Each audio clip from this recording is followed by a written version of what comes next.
Hello, আসসালামু আলাইকুম। তোমরা সবাই ভালো আছো?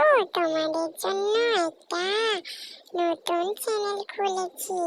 তোমরা কে কে ভালোবাসো বিড়াল প্লিজ তাহলে সবাই সাবস্ক্রাইব করো কেমন?